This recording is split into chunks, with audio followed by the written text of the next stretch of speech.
안녕하세요. 모닝쇼 김은별입니다. 네, 정신없는 첫째 주 1월의 첫째 주가 지나가고 이제는 벌써 두 번째가 시작되는 한 주입니다. 지난주는 연말의 상승에 대한 차익 실현 물량들이 좀 나오면서 아쉬운 한 주를 보냈었는데요.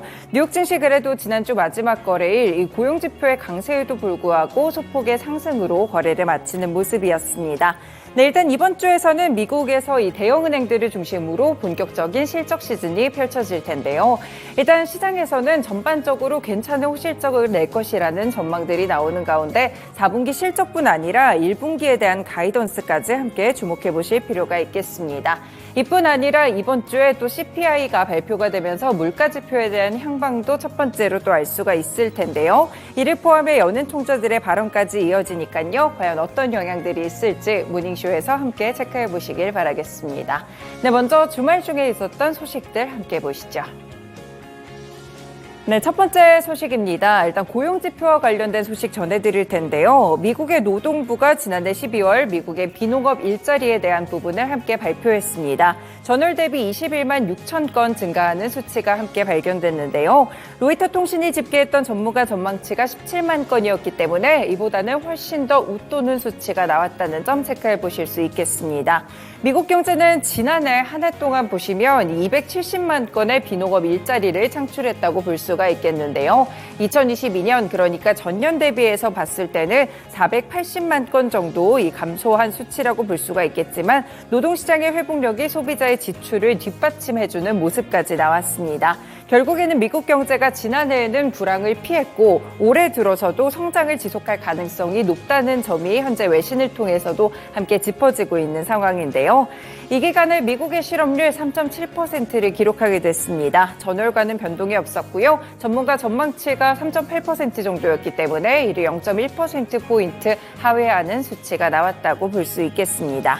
임금에 대한 상승률은 여전히 좀 견고한 모습이었는데요. 12월 평균 시급은 전월 대비 0.4% 증가를 했고 전년 동월 대비 임금의 상승률은 4.1%를 기록하게 되면서 전월 대비 4% 대비해서는 0.1%포인트 높은 수치가 나왔습니다. 지금 미국 노동시장이 보기에는 좀 회복력이 탄탄한 모습들을 기록하고 있지만 결국에 그 이면에는 좀 위험이 있을 수 있다라는 것이 로이터 통신의 분석이었는데요. 이 최근 몇 달간 일자리의 증가분이 여가와 숙박업 같이 소수 부분에 집중돼 있다는 점을 함께 짚었습니다. 이뿐 아니라 각주 정부나 지방 정부가 교육계 인력을 팬데믹 이전 수준으로 되돌리게 하려고 하면서 현재는 이런 강력한 고용 지표가 유지되고 있다라는 분석들도 나오고 있는 상황인데요. 일단은 고용이 좀 과열되는 상황 속에서 연준의 금리 인하 기대감 어떻게 될지 조금 더 살펴보셔야 될 것 같고요. 사실은 이러한 기대감들은 금리 인하에 대한 기대를 좀 무너뜨리는 그런 재료가 될 수가 있겠습니다. 일단 뉴욕 증시 소폭 상승하긴 했지만 고용 지표는 올랐다는 점 함께 체크해 보시면 되겠습니다. 네, 두 번째 소식입니다. 유럽 쪽으로 가보실 텐데요. 유럽연합의 통계기구인 유로스타트의 발표를 보시면요. 지난해 12월 유로존 소비자 물가가 전년 동기 대비 2.9% 상승했다고 함께 나왔습니다.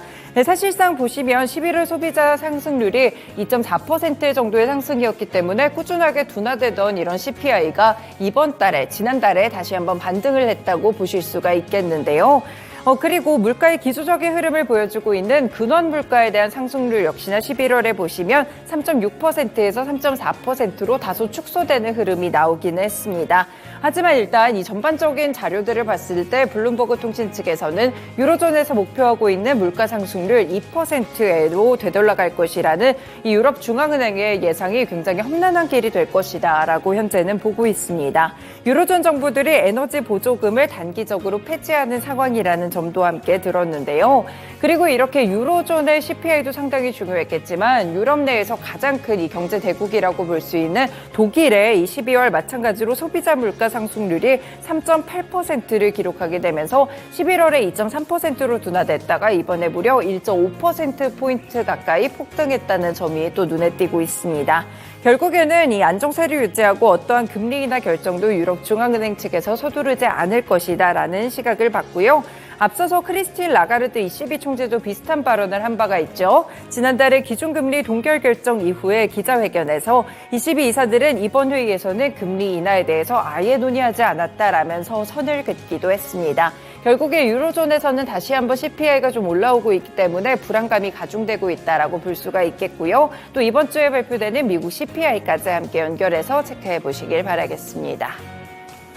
네, 마지막 소식 보시죠. 개별적인 소식인데요. 이번에 테슬라가 또 리콜 소식이 나왔습니다. 중국에서 판매된 162만 대 차량에서 안전상의 문제가 발생됐다고 하는데요.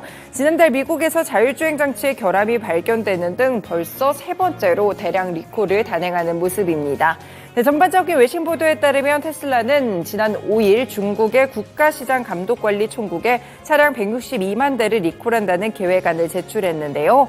리콜 대상은 2014년 8월부터 지난해 12월까지 생산된 모델 Y, 모델 3, 그리고 모델 S, 모델 X 등입니다.